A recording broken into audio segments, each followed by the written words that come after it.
असो अर्ध्या सूर्यासी देवन पतीचे मुख विलोपून आयसे बोलावे वदनी चितास्थानी स्त्रियेने. सूर्यदेवाला अर्धे दान दिल्यानंतर ना ते आपल्या पतीचं मुख पाहायचं.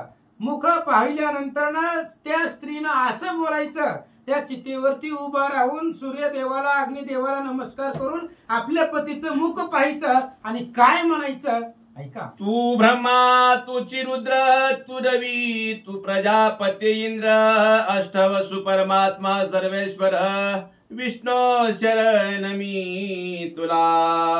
अहो स्त्रीसाठी आपला नवराच सर्वस्व आहे. तू ब्रह्मा तुची रुद्र.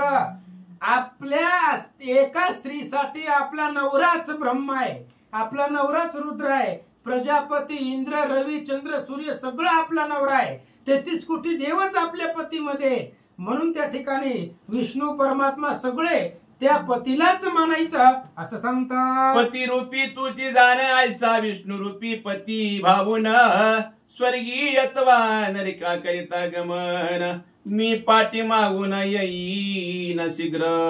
आणि पतिव्रता स्त्रीनं असं म्हणायचं की जगामध्ये विष्णू श्रेष्ठ आहे आणि विष्णू स्वरूप पतीला मानायचं. विष्णूचं पतीला मानायचं आणि त्याची पूजा करायची. अहो पतिव्रता स्त्रीनं नाही देवाची पूजा करू द्या, नवऱ्याची पूजा जरी केली तरी देव तिच्या अधीन होत आहे. तुका म्हणे पतिव्रता तिची देवावरी सत्ता. बघा पाठीमागच्या पतिव्रता पतिव्रतेनं देवाला कामाला लावलेला आहे. अशा प्रकारच्या सत्य आहेत. आणि नवऱ्याला नवरा स्वर्गाला जाऊ द्या तो नरकाला जाऊ द्या. तुम्ही नरकाला गेले तर मी तुमच्या पाठीमागे नरकाला येते, स्वर्गाला गेला तर मी येते असं पतिव्रतेनं म्हणायचं असं सांगतात. ब्रह्मा त्या दिकी पापापासून मी सोडविन यमलोकातून ब्रह्मा विष्णू साक्षी सूर्यजनी आणि दिक्पती तैसाची. अहो नवऱ्याकडून कितीही अपराध होऊ द्या, पत्नी सांगत असते की कोणत्याही पापापासून ब्रह्मादिक पाप जरी तुमच्याकडून झाले तरी मी सोडविन यमलोकातून. त्या पतीला यमलोकातून बाहेर काढण्याचं सामर्थ्य पत्नीमध्ये असतं आणि मी तुम्हाला या यमलोकातून या नरकातून बाहेर काढते. याला साक्षीदार ब्रह्मा विष्णू सूर्य आहेत असं ती पतिव्रता बोलत असते. आदित्य चंद्र अनल वायू आकाश भूमी सलील रात्र दिवस देव सकळ मम साहस तुष्टोत पै. आणि माझ्या साहसानं माझ्या सामर्थ्यानं माझ्या पतिव्रतेच्या धर्मानं इंद्र चंद्र अनल वायू भूमी आकाश सर्व तुमच्यावरती प्रसन्न व्हावत असं पतिव्रता स्त्रियेनं बोलावं. ऐसे करोनी उच्चारण हरिद्रा कुंकुम वस्त्र दान पंच सुवासिनी सुरूपान वया वायने सुलक्षण द्यावी तेव्हा. अशा पद्धतीने उच्चारण करायचं आणि एवढं म्हणून हरित असणारं कुंकुम वस्त्रदान पंच सुवासिनींना त्या ठिकाणी दान करायचं अशा पद्धतीने त्या ठिकाणी सांगतात. देवाची करावी निमंत्रणा सती सत्व परायणा बस सत्व पूर्ण लक्ष्मी नारायणा वायने संतुष्टनी गाढ सत्व जय जय. आणि सर्व देवांची प्रार्थना करायची, देवांना निमंत्रण द्यायचं. सती ही सत्व परायण असते. प्रत्येक सतीमध्ये सामर्थ्य असतं, सतीमध्ये ताकद असते, सत्व असते आणि त्या सत्वानं लक्ष्मी नारायण त्यांच्यावरती संतुष्ट होत असतात असं सांगतात. सहा साहित सूर्प वायन देते मी भगवंता तुझ लागून सत्व द्यावे मज गहनायचे बोलून आपल्या पदारी. आणि ती पतिव्रता भगवंताला सांगत असते आजपर्यंत केलेलं सत्व मी तुम्हाला देते, पण मला माझं जी पतिव्रतेचं सत्व आहे ती माझ्या पत्रामध्ये घालावं. कारण सत्व असेल तर नवरा नरकातून बाहेर निघणार आहे.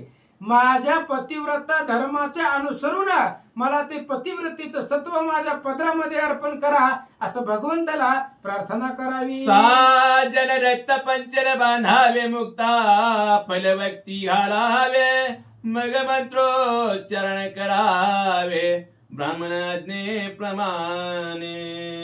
मग मुक्ताफल मोतीचे असणारे त्या ठिकाणी व मुखामध्ये मोती वगैरे घालावेत. मंत्राचं उच्चारण मुखानं करायचं. ब्राह्मण सांगत असतात, ब्राह्मणाच्या आज्ञेप्रमाणे ते मंत्र उच्चारण करावेत असं सांगतात. आयसे बोलोनी मग कृत्य करावे संपूर्ण विधियुक्त अधिकारानुसार कृत्य विधी समस्त करावा.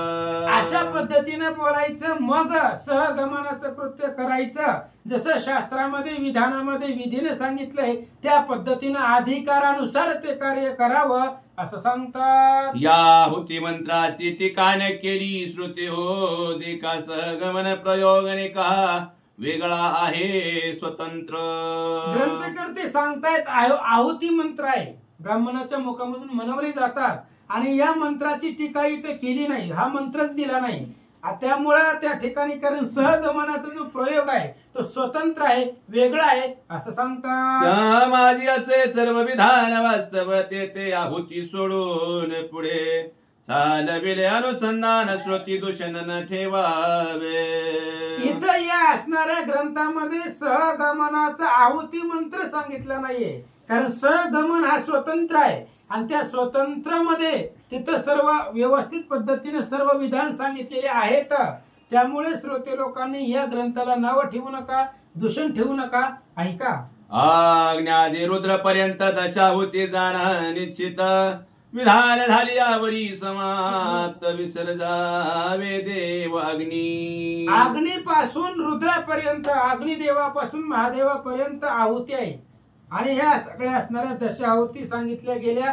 विधान संपल्यानंतर सगळं कार्य झाल्यानंतर अग्नीला त्या ठिकाणी विसर्जन करावं असं सांगतात. मग अनेक करावे दाने चिता पूजन करावे स्वस्त म्हणे 3 प्रदक्षिणा करोनी अर्पणे पुष्पांजली अग्नीशी. मग अफाट अशा प्रकारची दानं करावी लागतात महाराज, कारण दान करायचं असतं. नवरा आणि पती नाही, आपण दोघच नाही म्हणल्यावर संपत्तीला काय करायचंय.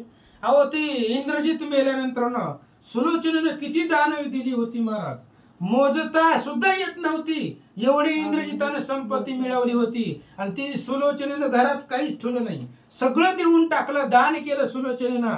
तशा पद्धतीनं अफाट अशा प्रकारची दानं देऊन टाकायचे असतात. चितेचं पूजन करायचं, मंत्र म्हणायचे, प्रदक्षिणा घालायच्या, पुष्पांजली अग्नीला अर्पण करावी असं सांगतात. मग बोलावाय सामंत्र त्याचा अर्थ ऐका समग्र तू अग्नी सर्व भूतात चराचर साक्षीवत संसार पै तुझा.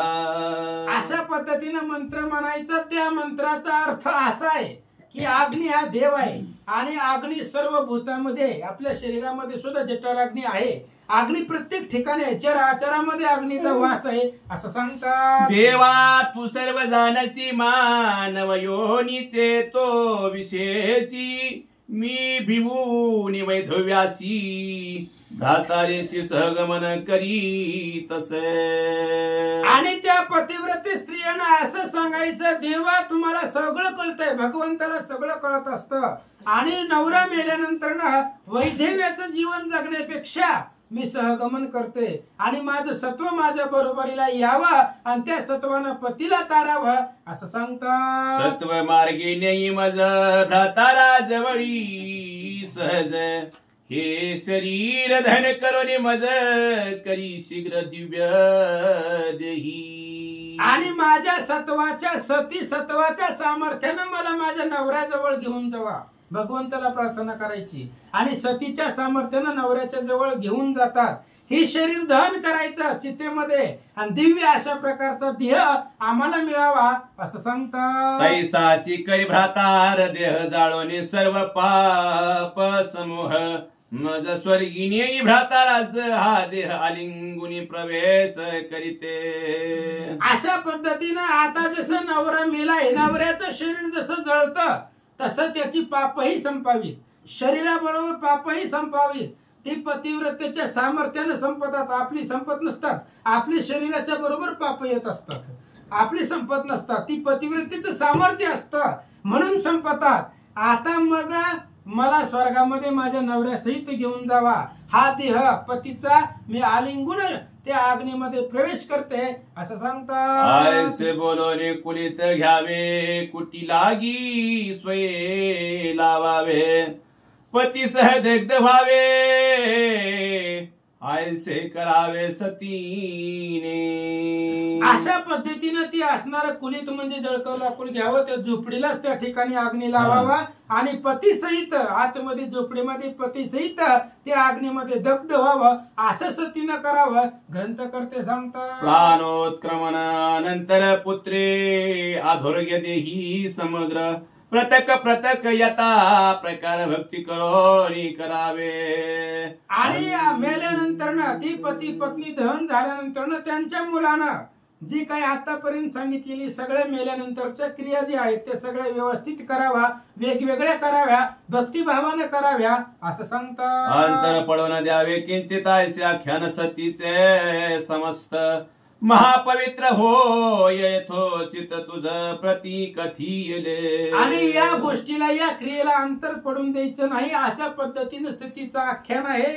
आणि ही सतीचं आख्यान जरी ऐकलं पापी सुद्धा महापवित्र होतो अशा पद्धतीने ही कथा आहे. भगवंत गरुडाला सांगतात. ऐसे गरुडाशी निवेदन स्वमुखे करी मधुसूदन शौनकादिका प्रति सुत कथन करी आपण माधव म्हणे. इति श्री गरुड पुराणे प्रेतकल्पे गरुड नारायण संवादे सह गमन विधी वर्णन नाम सप्तमध्याय गोडः पुंडलिका श्री ज्ञानदेव तुकाराम पंढरीनाथ.